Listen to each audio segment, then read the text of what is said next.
धाकड़ खबर, बेखौफजुमा बेबाक अंदाज।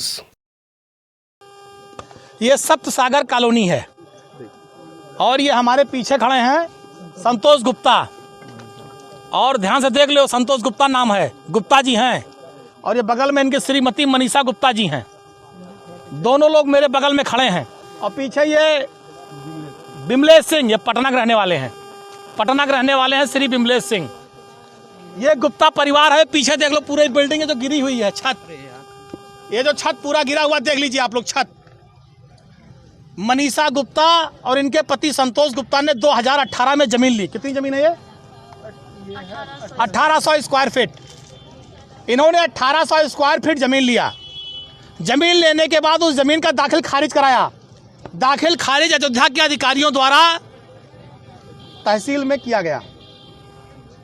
उसके बाद इन्होंने बैंक का लोन लिया। बैंक मैनेजर द्वारा बैंक का लोन लिया गया और बैंक मैनेजर का कहना है कि हमने यहाँ पर जांच किया है, 30 वर्षों के पहले यहाँ कोई तालाब था ही नहीं, ऐसा बैंक मैनेजर ने बयान दिया है। उसके बाद इनकी इस ज़मीन पर जो बिल्डिंग इन्होंने बनाना शुरू किया, जो आप देख रहे हैं, जो योगी सरकार के बुलडोजर ने गिराया है बगैर किसी नोटिस के। 3 महीने से लगातार काम चल रहा था। 3 महीने से छत पड़ गई थी पहली, दूसरा ऊपर काम चल रहा था। इन्हें कोई नोटिस नहीं दी गई। इनका इस जमीन पर दाखिल खारिज है। विकास प्राधिकरण से पूरी तरह से नक्शा पास है। विकास प्राधिकरण का नक्शा किसने पास किया? योगी सरकार के अधिकारियों ने। जमीन का दाखिल खारिज किसने किया? योगी सरकार के अधिकारियों ने। योगी सरकार के अधिकारियों ने दाखिल खारिज किया। नक्शा किसने पास किया? योगी सरकार के अधिकारियों ने। लोन किसने किया? बैंक के मैनेजर ने। बैंक सरकारी किस बैंक से है? यूनियन बैंक, सरकारी बैंक है यूनियन बैंक। उसके बैंक के मैनेजर ने पास किया। और उसके बाद सुप्रीम कोर्ट का आदेश है कि बगैर किसी नोटिस से किसी के मकान पर बुलडोजर नहीं चलेगा। अभी कुछ दिन पहले सर्वोच्च न्यायालय ने आदेश दिया है। लेकिन पूछ लीजिएगा अभी आप गुप्ता फैमिली से, इन्हें कोई नोटिस नहीं दी गई। एक भी नोटिस, सिंगल नोटिस इनको नहीं दी गई। और कल रात में चोरों की तरह बुलडोजर लेकर आए और इनका पूरा मकान गिरा दिया। इनका पूरा मकान गिरा दिया। इन्हें कोई नोटिस नहीं।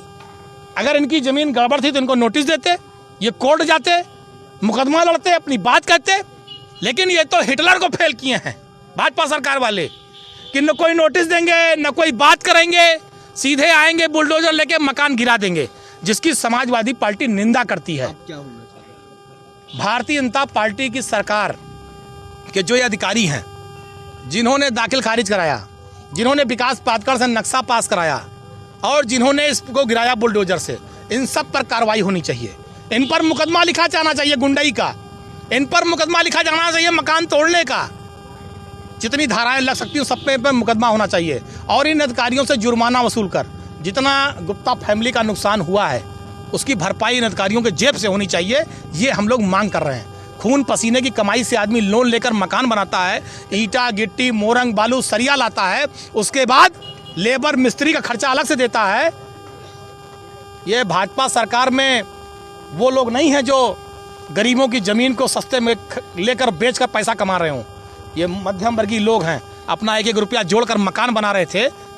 लोग टूट जाते हैं घर बनाने में और तुम तरस नहीं खाते बुलडोजर चलाने में। योगी सरकार ने गरीबों पर, मकानों पर बुलडोजर चलाया। और ये बिमलेश सिंह पटना से आए हैं, करोड़ों की ज़मीन लिए हैं। इनका भी न कोई नोटिस, न कोई बयान, न कोई पर्चा, सीधे बुलडोजर। तो जो बुलडोजर की कार्रवाई है ये गलत है। तालाब पहले से अंकित है, इसलिए अंकित है। अगर अंकित था तो रजिस्ट्री कैसे हुई? दाखिल खारिज कैसे हुआ? तालाब पर विकास प्राधिकरण नक्शा कैसे पास किया? इन अधिकारियों को बर्खास्त करा जाना चाहिए। जिन अधिकारियों ने, भाई जब इनकी जमीन की दाखिल खारिज हो गई तो यानी जमीन सही है। अगर विकास प्राधिकरण का अधिकारी नक्शा पास कर रहा है इसका मतलब जमीन सही है।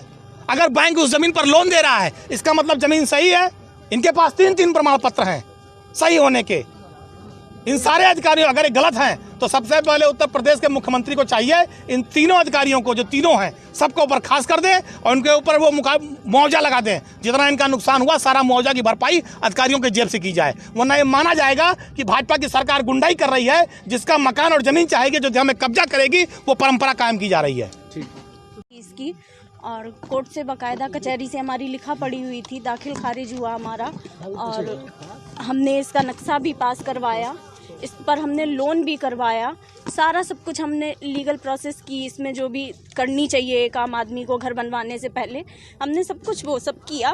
और अब जो हमारा बनने लगा, लेंटर हमारा पड़ गया, तो आगे बोल दिए कि यहाँ पर तालाब था, 3 महीने से बन रहा था, तब किसी ने नहीं कहा कि यहाँ पे आपका इलीगल वर्क हो रहा है। अगर इलीगल था तो हमारे ये पेपर्स क्यों हमारे अप्रूव हुए, क्यों हमारे पास हुए सारी चीज़ें। और अब जब हमारा बन गया, हमने अपनी सारी जीवन की कमाई लगा दी, तो आके हमारा गिरा दिया गया और हमें नोटिस भी नहीं दिया। कल एसडीएम सर आए थे, विकास दुबे थे, उनसे कहा, बहुत कहा कि सर हमको टाइम दे दीजिए थोड़ा सा, हमारे पास पेपर्स हैं। बोले नहीं, ये तो तालाब की ज़मीन है, हम 1 मिनट नहीं देंगे। और बस उन्होंने कोई बात नहीं सुनी, बस सीधे गिरवा दिया इसको। तो हम हाई कोर्ट में जाएंगे, हमारे पास जब सारे लीगल पेपर्स हैं तो हम किसी से डरेंगे नहीं, किसी से पीछे नहीं हटेंगे। हम हाई कोर्ट में जाएंगे और हमें इंसाफ चाहिए। हम योगी जी से, मोदी जी से यही कहते हैं कि हमको इंसाफ चाहिए। हमें हमारी जब ज़मीन अगर गलत होती तो फिर क्यों हमारे ये सारे पेपर्स पास हुए, क्यों हमारे हुए, उनकी सबकी कार्रवाई होनी चाहिए, सबकी जांच होनी चाहिए। पूरी हम जांच की मांग करते हैं कि सारा हमारी इसकी जांच हो, तहकीकात हो और हमारे पेपर्स चेक किए जाएं, सब कुछ देखा जाए और जो भी हमें न्याय। मनीषा गुप्ता।